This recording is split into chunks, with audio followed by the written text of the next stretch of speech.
Anak-anak, gimana kabarnya hari ini?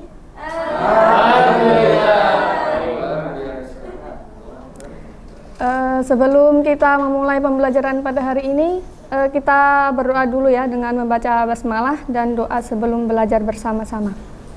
Berdoa, mulai.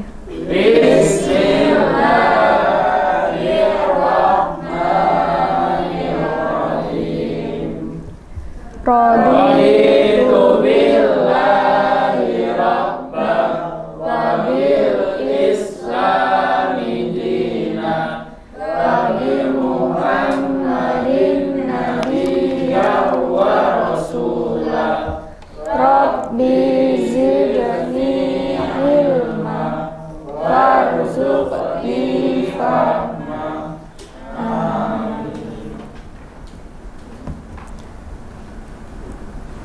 Bu Guru presensi dulu ya. Devita Sarisono. Hadir. Robbi Fadli Asidki. Hadir. Sakit? Ada suratnya enggak? Enggak ada. Oh, enggak ada ya. Ibnu Syakur Al-Syabani.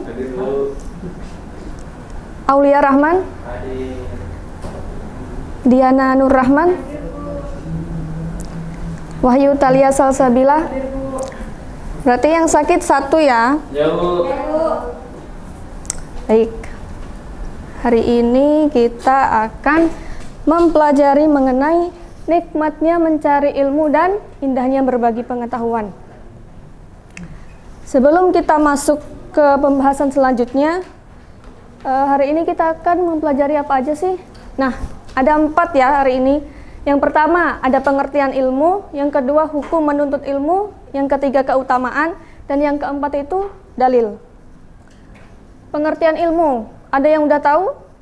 Ilmu dari kata apa? Asal katanya? Ada yang tahu? Belum. Pengertian ilmu, ilmu itu secara bahasa berasal dari bahasa Arab. Alima ya'lamu ilman, yang artinya mengerti, memahami dengan benar-benar.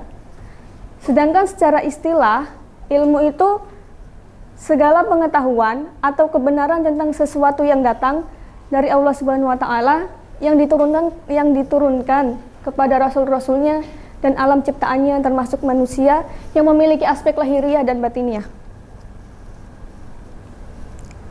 Sampai sini ada yang mau ditanyakan mengenai pengertian ilmu? Tidak ada? Sudah paham? Kemudian selanjutnya hukum menuntut ilmu. Di sini ada 2. Yang pertama fardu kifayah. Ada yang tahu hukum fardu kifayah itu yang bagaimana? Ada yang tahu nggak sebelumnya? Dari materi-materi sebelumnya? Fardu kifayah. Belum ada yang tahu ya.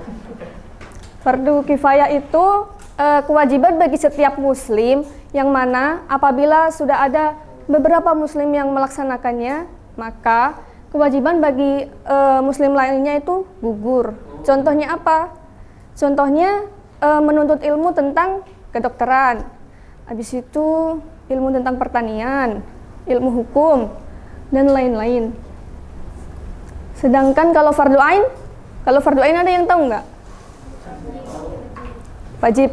Nah, iya betul. Kalau fardu ain itu yang kifayah kan tadi apabila beberapa orang sudah ada yang melaksanakannya, maka kewajiban bagi muslim yang lain itu gugur. Sedangkan kalau fardu ain ini nggak ada perwakilan ya, semua wajib bagi setiap individu.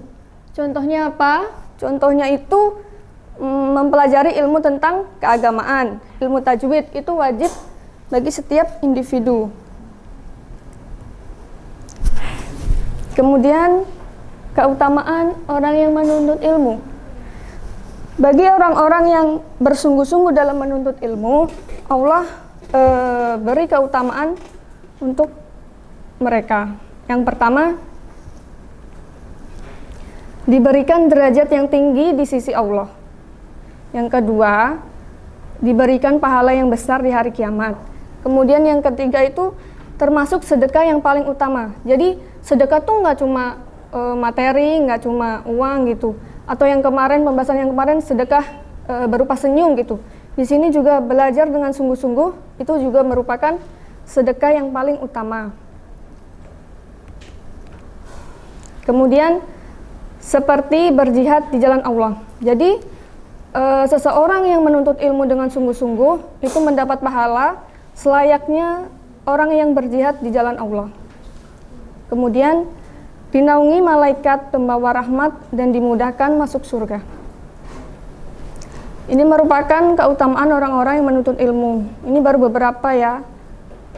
Ada keutamaan lain seperti lebih baik daripada 1000 sholat.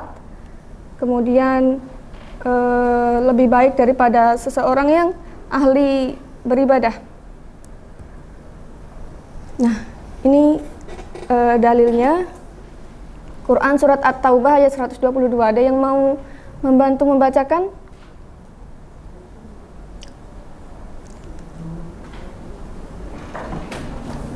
Hasan, Bu. Siapa? Mas Hasan ya? Mas Hasan minta tolong, kelihatan enggak? Terlalu kecil di belakang. Oh, enggak. Ya udah, Ibu yang bacakan ya. A'udzubillahi minasyaitonirrajim. Wa ma kana al-mu'minuna liyunfiru kaffah falaula nafara min kulli firqah minhum ta'ifatul liyatafaqahu fid dini wa liyunziru qaumahum idza raja'u ilaihim la'allahum yahdharun. Artinya ada yang mau membaca? Saya dulu. Ya, Mbak Fidi. Artinya dan tidak sepatutnya orang-orang mukmin itu semuanya pergi ke medan perang. Mengapa sebagian dari setiap golongan di antara mereka tidak pergi untuk memperdalam pengetahuan agama mereka dan untuk memberi peringatan kepada kaumnya apabila mereka telah kembali agar mereka dapat menjaga diri. Masya Allah, terima kasih Mbak Vini. Kemudian kesimpulan dari materi hari ini yang pertama, jadilah orang yang berilmu, sehingga dengan ilmu kita bisa mengajarkan kepada orang lain dengan ilmu yang kita miliki. Yang kedua, seenggaknya kalau kita bukan orang yang ilmu, jadilah orang yang mau belajar.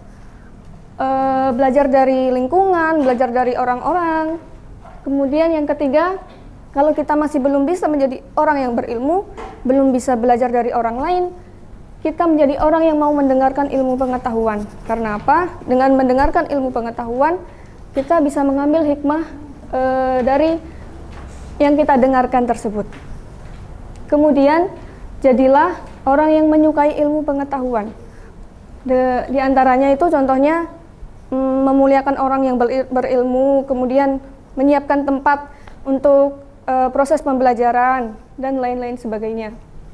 Kemudian yang kelima, ketika kita belum bisa menjadi orang yang berilmu, belum bisa menjadi orang yang belajar, menuntut ilmu, kemudian belum bisa menjadi orang yang mendengarkan ilmu pengetahuan, dan jangan sampai kita itu tidak menyukai ilmu. Karena apa? Karena orang yang tidak menyukai ilmu itu termasuk orang-orang yang celaka. Ini untuk tugas minggu depan ya anak-anak. Hafalkan Quran surat At-Taubah ayat 122 yang tadi.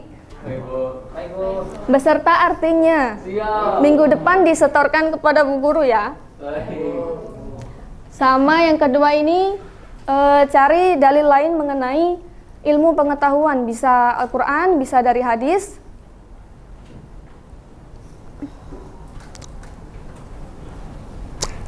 Sebelum Ibu tutup pertemuan pada hari ini, ada yang mau ditanyakan? Ada yang mau ditanyakan? Kalau nggak ada berarti udah pada paham semua. Alhamdulillah, Bu. Beneran? Beneran dong, Bu.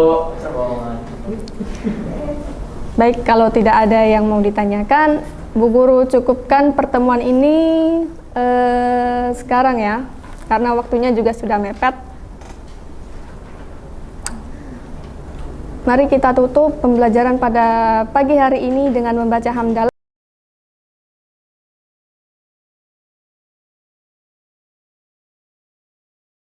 dan doa kafaratul majelis bersama-sama.